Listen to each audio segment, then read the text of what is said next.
생각을 많이 좀 해보세요. 오늘 본문에 있는 말씀을 가지고 요한복음 강의 29번째 시간, 당신도 그 자리에 서 있을 수 있는가? 당신도 그 자리에 서 있을 수 있는가? 제목으로 하나님 말씀 전하겠습니다. 우리는 지금 초막절 아직 안 끝났어요. 예수님이 초막절에 예루살렘 올라오셔서 가르치시고 또 여러 가지 겪는 사건들에 대해 알아보고 있습니다. 제가 첫 시간에 초막절에서 중요한 세 가지 꼭 기억해야 되는 거 말씀드렸어요. 뭐라고 얘기했죠? 첫 번째, 초막절이니까 당연히 초막. 두 번째는 물이에요. 이 초막절에 유대인들은 실로암 연못에서 이 황금병에다가 물을 떠다가 이제 제단 뿔에 부어요. 그리고 세 번째로는 여인의 뜰에 올리브 횃불을 초막절 내내 환하게 밝혀놓습니다. 요 세 가지 의미가 있다고 했어요. 첫 번째 초막은 뭐라고 했습니까? 기억해라. 너희가 원래 그죠? 종되었던, 애굽에서 종되었던 인생이었고 광야에서 40년을 저렇게 초막에서 유린하면서 살던 인생이었다. 기억해라. 두 번째 물은 뭐예요? 그러니 그 광야가 목마르잖아요. 메마른 인생이잖아요. 먹을 거 없잖아요. 그러니 거기에 생명의 물을 주시는 분은 누구밖에 없다라는 거예요? 예수님. 우리 전 시간에 배웠잖아요. 예수님밖에 없다. 세 번째는 광야가 앞을 봐도 옆을 봐도 뒤를 봐도 어때요? 다 똑같은 모래예요. 바위밖에 없어요. 어디로 가야 할지 인생의 길을 알지 못합니다. 환하게 빛이 비추어져야 되겠죠? 내가 곧 길이요 진리요 생명인 예수 그리스도만이 우리 인생의 빛이 된 것을 상징한다라고 제가 말씀드렸습니다. 이제 다음 시간이 12절부터 이 빛에 대한 말씀이 이제 나오는 거예요. 그런데 이 말씀을 잘 이해하려면 오늘 본문의 말씀에 한 사건이 가운데 뜩하니 뭔가 들어가 있는 게 있어요. 이거를 정확하게 잘 이해하셔야 됩니다. 이거 깊이 그리고 묵상해 보셔야 그 다음 말씀이 이게 더 깊이 은혜를 받을 수 있어요. 우리 이 말씀 너무나 잘 알고 있어요. 한 가늠한 여자에 관련된 사건입니다. 이 이야기는 뭐 예수님 믿지 않는 사람들도 한 번쯤 들어봤던 그런 내용이에요. 제가 다시 한번 요약해드리면 이런 내용입니다. 예수님께서 갈람산에서 다시 백성들 앉혀놓고 하나님 나라의 말씀을 가르치고 계셨는데 바리새인과 서기관들이 한 여인을 끌고 옵니다. 머리끄댕이 잡고 옷은 다 찢겨져 있고 그러고 막 질질 끌고 오는 거예요. 가늠한 여인입니다. 현장에서 딱 붙잡혔어요. 뭐 변명할 수가 없습니다. 그리고는 이 여인을 예수님과 백성들 무리 한가운데 세워놓고서는 모세의 법에 의하면 이런 가늠한 자 돌로 쳐 죽여라 하는데 예수님 당신은 어떻게 하시겠습니까? 라고 묻는 거예요. 그러자 예수님이 답했어요. 이거 이제 다 들어본 유명한 말씀이잖아요. 시작. 너희 중에 죄가 없는 자가 먼저 돌로 치라. 이 말씀을 한 겁니다. 그러자 이 말씀이 어떤 능력이 있었는지 사람들이 하나둘 들었던 돌멩이도 내려놓고 자리를 떠나갔다라는 말씀이 여기 이제 우리가 읽은 오늘 본문의 말씀입니다. 자, 이 말씀 어때요? 듣고 무슨 생각해 보신 적 있어요? 어떤 감정이 드십니까? 생각 많이 해야 돼요, 이거. 어떤 이는 이 말씀 듣고 역시 우리 예수님이다. 우리 예수님은 은혜가 풍성하셔서 이렇게 우리 모든 인생들을 용서하시고 받아주시고 하는 이런 따뜻한 주님이시구나. 참 우리 주님다운 그런 이야기다. 이렇게 생각하는 분이 있을 수 있고 또 어떤 분은 반면에 싫어합니다. 아니 그래도 요즘 사회가 어떤 사회예요? 갈수록 음란하고 정말 쾌락주의의 그런 세상인데 이런 가늠한 거 이거 맨날 다 용서해주고 하면은 사회 질서와 법이 무너지는 거 아니냐. 이거 이렇게 하면 안 된다라고 생각하는 사람이 있을 수도 있을 것 같아요. 또 심지어는 이런 사람도 있습니다. 예수님의 요 말씀을 악용하는 사람들이 있어요. 어떤 사람들이 있을까요? 어떤 목사가 교회에서 성범죄를 저질렀어요. 딱 걸렸어요. 막 뉴스에까지 나왔어요. 뭐라고 하는 거예요? 죄 없는 자가 나를 돌로 쳐라. 옆에 돌멩이 있으면 주워다가 그냥 하고 싶죠. 못 봤어요? 전 몇 번 봤는데 그런 거 안 되는 거죠. 악용하는 거예요. 그런 의미 절대 아닙니다. 여러분들은 어떤가요? 죄 없는 자가 먼저 돌로 치라는 예수님의 말씀에 대해 여러분들 어떻게 생각하세요? 오늘 이 말씀을 깊이 두 가지 내용으로 한번 생각해 보도록 하겠습니다. 먼저 첫 번째예요. 우리 다 같이 한번 읽어볼까요? 첫째, 시작. 내 위치가 바리새인과 서기관의 위치인지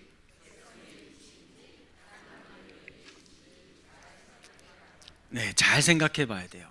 지금 서기관들과 바리새인들의 요지는 요 일련의 사건으로 거기 모여있는 모든 사람들을, 여인만 빼고 심지어 예수님까지 자기들과 백성들을 다 어떤 위치로, 지위로 강제로 만들어 놨어요.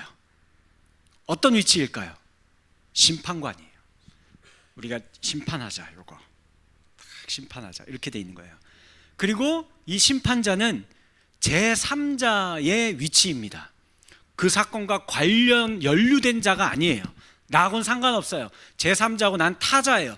그러나 여기에 대해서 옳고 그름에 대해서 말할 내 의견 많이 갖고 있고, 여기에 대해서 이러쿵저러쿵 할 말이 많이 있는 그런 자리로 우리를 이렇게 딱 만들어 놓고 거기 초대한 거예요. 이 모습 많이 익숙하지 않아요? 오늘날 사회에 하루에도 수백 건씩 이거 벌어집니다. 인터넷 사회이잖아요. 너무 익숙한 모습이죠. 익명성 뒤에 숨어서 모니터와 키보드 앞에 앉아있는 나는 철저히 제3자예요. 이건 요 사건 나하고 상관없어요. 타자화돼서 신랄하게 거기에 내 의견을 적고 비판하고 나쁜 놈이고 죽여야 되고 사형에 쳐야 되고 아니면 뭐 용서도 한번 해줘야 되는 거 아니냐, 뭐 이래야 되고 저래야 되고 막 희생양 한 명 거기에 딱 세워놓고 사람들이 전부 삥 둘러서 막 난도질을 하는 겁니다. 이게 오늘날 한국 사회, 아니 뭐 전 세계에 아주 흔한, 제일 그리고 사람들이 재밌어하는, 신나하는 그 모습이에요. 오늘 본문에도 그와 같은 모습입니다.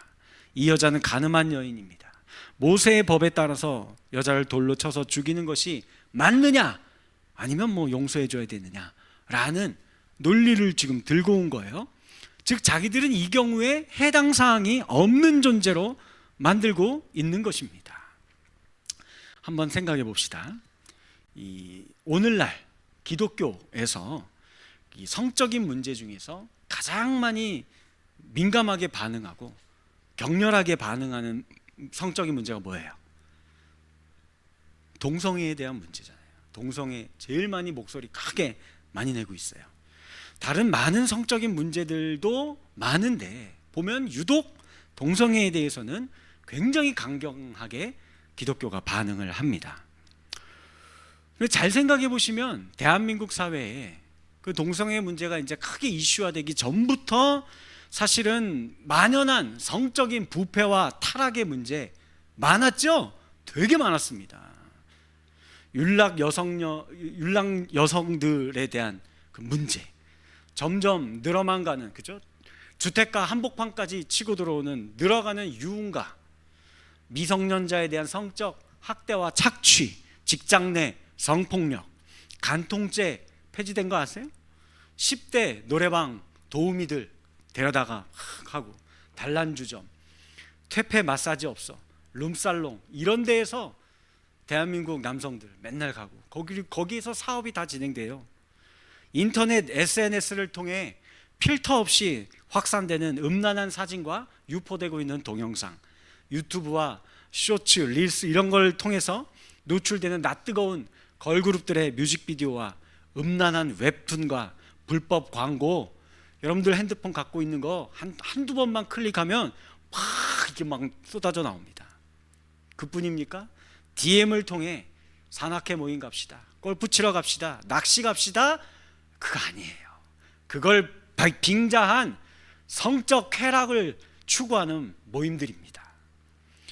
물론 교회가 이런 문제들에 대해서도 이걸 이러면 안 됩니다, 회개해야 합니다 하는 경계의 목소리를 내왔었지요. 그러나 잘 보면 동성애 때만큼은 하지 않았어요. 동성애야말로 진짜 막 이거 아니면 막 죽겠다라는 일사각오를 가지고 그죠? 민감하게 반응을 합니다. 왜 그럴까요? 이게 여러 가지 이유가 있을 수 있겠어요. 첫 번째는 성 정체성에 대한 문제이니까, 그렇죠? 그리고 또 하나는 우리는 창조론을 믿잖아요. 하나님이 창조하신 세상이니까 창조 질서에 위배가 되는 문제 등도 있겠지만, 어쩌면 우리 내면 깊숙한 곳을 잘 근본적으로 들여다보면은 다른 원인이 자리 잡고 있다는 것을 알 수 있어요. 동성애의 문제는 본문의 이 경우처럼 우리 현대 그리스도인들로 하여금 이 동성애자들을 요 한가운데 딱 세워놓고는 마음대로 이건 정죄해야 된다, 용서해야 된다, 심판해야 된다, 사랑해야 된다, 이건 죄다, 죄였어, 죄인이어도 우리는 전도해야 된다, 이런 식으로 막 죽였다 살렸다 막 껌 씹고 막 오징어 뜯듯이 하기 되게 좋은 재료입니다. 왜 그럴까요? 나하고는 상관이 별로 제일 없는 영역이기 때문에 그래요. 솔직히 앞에서 제가 말씀드린 부분은 걸리는 게 많죠. 음란한 거 내가 보기도 하고, 음란한 거 보기도 하고, 음란한 생각도 하고, 많아요. 걸리는 게 너무 많아요. 근데 그리스도인이나 목사들이 내가 아무리 음란해도 동성애는 이거는 안 할 것 같거든요. 그러니까 이거는 타자화하기 좋아요. 이건 제3자인 거예요. 그래서 이거 갖고 이제 소재를 삼는 겁니다. 반대로 동성애에 대해 재판관의 말을 함으로 자신들의 정결한 사람으로 보여지기를 원하는 거예요. 동성애자들을 비판하고 정죄함으로 자신들과 우리 그리스도인들과 교회는 마치 거룩한 곳이고 거룩한 사람인 양 세상에 비추어지기를 원하고 있는 겁니다. 이거를 막 많이 할수록 거룩한 교회인 것처럼 보여지는 겁니다. 동성애자들을 비난함으로써 자신들의 교회에서의 기득권을 더 챙기고 마치 자신들이 이 시대에 거룩한 성직자와 성결한 교회인 양 그 역할을 누구보다도 더 잘 감당하고 있는 존재로 부각되기를 원하고 있기 때문에 이런 일을 하는 겁니다. 마찬가지예요. 오늘 본문의 말씀을 잘 들여다봅시다. 바리새인과 서기관들은 간음한 여인을 잡아와서 이 예수님에게 무엇을 물어보고 있는 걸까요? 이 여인 간음함으로 모세의 법을 어겼는데, 여기까지는 그냥 확정이에요. 법을 어겼다예요. 죄를 지었다예요. 율법을 범했다예요.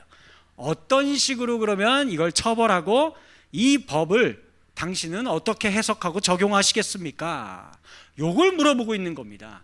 답은 이미 정해져 있어요. 5절 말씀 볼까요? 시작. 모세는 율법에 이러한 여자를 돌로 치라 명하였거니와 선생은 어떻게 말하겠나이까?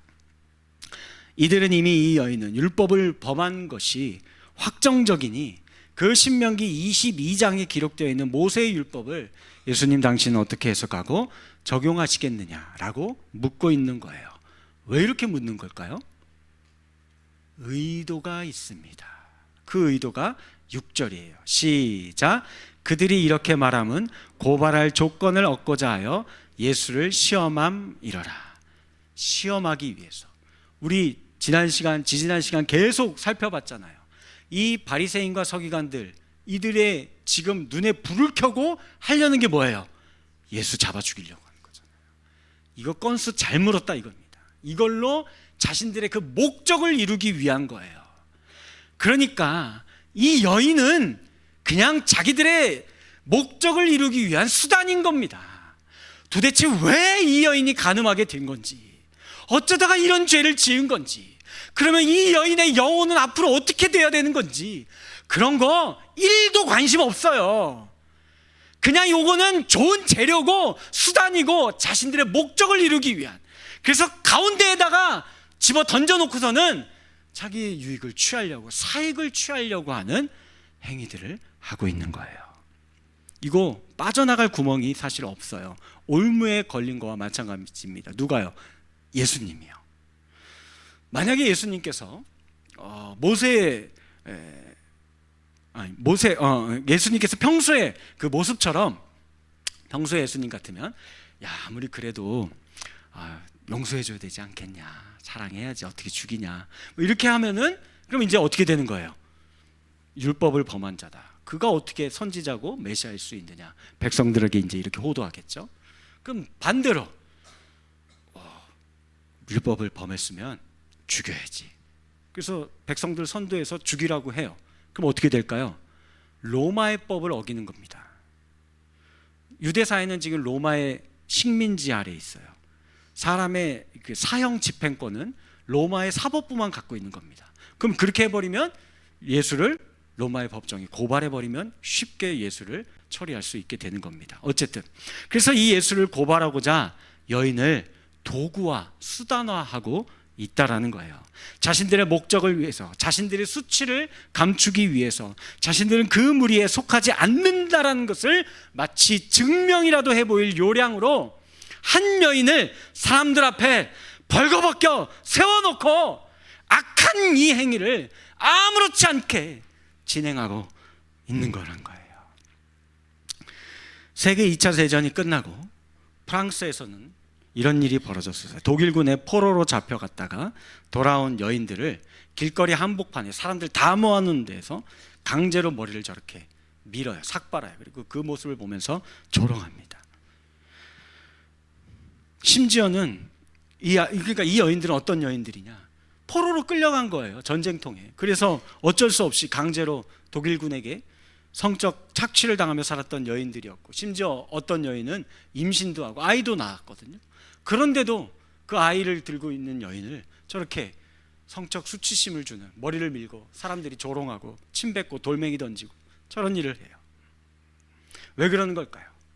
전쟁이 끝나고 프랑스 남자들은 저 여자들이 우리 대프랑스 이 민족의 이 영광을 땅에 떨어뜨렸다, 수치스럽고 부끄러운 짓이다 이러면서, 그리고 끌려가지 않은 여자들도 거기 동조하면서 저런 잔인무도한 짓을 벌였던 것입니다.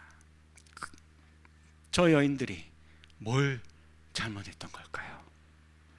제가 좋아하는 소설 또 뮤지컬 있어요. 레미제라블. 제가 예전에도 한번 이거 보여드린 적이 있는데 너무 중요한 내용이니까 우리 한번 볼까요? 거기에 등장한 한 여자 주인공인 팡틴의 노래라는 동영상을 한번 보도록 하겠습니다.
네. 이제 소설이죠. 그 프랑스 18세기 프랑스 이제 봉건주의 국가가 무너져가고 농민 봉기가 일어나고 이제 산업화가 일어나고 지주들이 등장하고 이 상황에서 저 여주인공은 고아 출신이에요. 10대 어린 나이에 프랑스의 공장에 가서 취직해서 열심히 일합니다. 그러면서 나름 꿈도 꾸는데 그러다가 한 남자를 만나고 사랑하고 가정을 이룰 것을 아름다운 시절을 꿈꿨어요. 그러나 남자가 버리고 도망가는 거죠. 임신까지 했어요. 그리고 아이를 낳았는데 미혼모잖아요. 공장에서 일 못해요. 나가라고 합니다. 쫓겨나서. 그럼 갈 데가 어디 있습니까? 자기가 갖고 있는 세간살이 옷까지 팔아가면서 아이 젖 먹이다가 머리까지 민 거예요. 여인의 머리가 값이 많이 나가잖아요. 머리까지 미는 이제 다 팔았어요. 뭐 남습니다? 몸을 파는 거죠. I dreamed a dream. 난 꿈을 꿨었다고. 내 저런 인생을 나는 소망하지 않았었다고 이야기를 하는 겁니다. 죄에 대한 문제는 그래서요, 한 개인의 그냥 문제로 치부할 게 아니에요. 그 사회와 문화와 정치와 경제와 그 당시의 사회 풍조와 여러 가지 밈 이런 것들이 다 복합적으로 결합되어 있는 겁니다. 그녀나 아까 그 프랑스에서 그 2차 세계대전 뒤에 돌아왔던 그녀들도 한 부모의 귀한 딸이고 어염집 아낙네와 전혀 다를 것이 없는 감정을 가지고 있는 사람이라는 사실입니다. 그녀들도 꿈을 꾸었었고 사랑을 하였고 소망이 있었습니다. 그런데 전쟁으로 그 시대의 가난으로 인해 그 소망은 산산조각 나게 되고 어렸을 적 꿈을 수치로 바꾸어 버리고 말았습니다. 그녀들의 인생은 지옥으로 변하였고 꿈을 꿀 수조차 허락되지 않는 그런 인생으로 전락돼 버리고 말게 된 겁니다. 여러분들, 인간의 탐욕과 이 문명의 이기가 초래한 전쟁 혹은 이 가난이라는 이 사회적 현실과 비극으로 인해 몸을 파는 여인이 되어버린 이 여인들을 사람들 한가운데 세워놓고 저런 수치와 모멸감을 줌으로써 마치 저곳에 있는 남자들과 포로로 끌려가지 않았던 여인들은 순결한 프랑스 국민인 것을 증명이라도 하려고 했었던 것일까요? 오늘 이 시대의 저와 여러분들은 어떤 위치에 서 계시고 계십니까? 우리 예수님 오늘 우리에게 말씀하십니다. 너희 중에 죄 없는 자가 돌로 쳐라. 그래서 두 번째, 우리가 이 부분을 생각해 봅시다. 다 같이 읽습니다. 시작. 의를 용서하고 심판하실 분은 오직 예수님밖에 없습니다. 목사님, 그러면 이런 성적인 음란함이나 간음에 대한 거, 동성애 이런 거를요, 그냥 무조건 다 용서하고 사랑하고 이해하고 포용하고 그러라는 말씀입니까? 그런 것 같아요? 아니에요. 오늘 말씀 핵심 뭐예요? 너희 중에 죄 없는 자가 뭐 하라고요? 돌로 치지 말라고요? 돌로 치라. 돌로 치는 겁니다. 심판은 분명합니다. 존재합니다. 돌로 쳐야 됩니다. 존재한다고요. 그런데 다만 그 앞에 뭐가 붙었어요? 너희 중에 죄 없는 자가 먼저 나와서 해라. 그러자 이 말씀을 듣고 사람들이 깊이 생각하다가 하나둘 돌을 내려놓고 다 그 자리를 떠나갔어요. 9절 말씀 같이 읽어볼까요? 시작. 그들이 이 말씀을 듣고 양심의 가책을 느껴 오직 예수와 그 가운데 섰는 여자만 남았더라. 여기서 양심의 가책을 느꼈다라는 말씀은 사실은 원문에는 없어요. 그냥 잘못된 번역이고요. 그냥 떠나갔어요. 그냥 떠나간 건데 이것이 뭘 이야기하는 걸까요? 그 자리에 있는 고소했었던 바리새인들이나 서기관들이나 방관자 역할을 하다가 같이 돌멩이로 죽이려고 했었던 백성들이나 그리고 끌려왔던 그 여인이나 뭐예요? 다 똑같은 그냥 죄인입니다. 다 똑같은 죄인이라는 말이에요. 그리고 그 자리에는 누구만 남았어요? 예수님만 남았습니다. 누구만이 이 여인을 혹은 죄인들을 심판할 수 있는 거예요? 예수님밖에 없어요. 하나님은 한 번도 사람들에게 사람이 사람을 심판할 권세를 주신 적이 없습니다. 당신이 죄가 없다면 심판하세요. 우리는 모두가 다 똑같은 죄인이에요. 우리는 그 누구도 우리 중에 한 명을 여기 앞에 세워놓고 눈초리로 쏘아붙이고 손가락으로 삿대질하고 막말을 마구 쏘아붙이면서 네가 그러고도 사람이야 하면서 이런 말 너무 많이 하잖아요. 오늘날 사회에 얼마나 많습니까? 이거 그 누구에게도 하나님은 이 권세를 주신 적이 없습니다. 심판은 오직 예수님만이 할 수 있어요. 도리어 그날을 우리 인생들은 두려워해야 돼요. 그날에는 그 누구도 예외 없이 우리는 그동안 좋은 옷 입고 화장하고 가면 쓰고 때로는 옷법을 이렇게 바꿨다가 때로는 저렇게 바꿨다가 하면서 위선을 떨면서 안 들키고 살아갈 수 있어요. 그러나 그 최후의 날은, 심판의 날은 분명히 존재합니다. 그날에는 누구도 예외 없이 단 한꺼풀에 가면도 남김없이 다 벗겨지고 그 주님이 티끌만한 거 하나도 예외 없이 다 심판하실 겁니다. 우리는 차라리 그날을 두려워해야 돼요. 그러니 제발 이 땅을 살아가는 날들 동안에는 우리들끼리 한가운데 벌거벗겨 놓고 손가락질하고 모멸의 눈으로 쳐다보고 돌을 던지는 짓 하지 맙시다. 우리 성도들부터 어디 가서 안 하는 거예요? 가족들에게 했잖아요. 제가 제 딸에게 못된 말 한 적 있어요. 제 아내에게 손가락질 한 적 있어요. 그거부터 회개하고 멈추시고 하지 말아야 합니다. 여기서부터 우리 시작해야 합니다. 그리고 예수님이 사람들이 다 떠나가고 여인만 남은 것을 보시고 이렇게 얘기했어요. 10절 하반절 말씀 시작. 여자여 너를 고발하던 그들이 어디 있느냐? 너를 정죄한 자가 없느냐? 그러자 여자가 대답해요. 주여 없나이다. 예수님이 그래서 그녀에게 또 한 말씀 합니다. 11절 시작. 예수께서 이르시되 나도 너를 정죄하지 아니하노니 가서 다시는 죄를 범하지 말라 하시니라. 아멘. 이 죄 많은 여인을 용서하시고 끌어안아 주세요.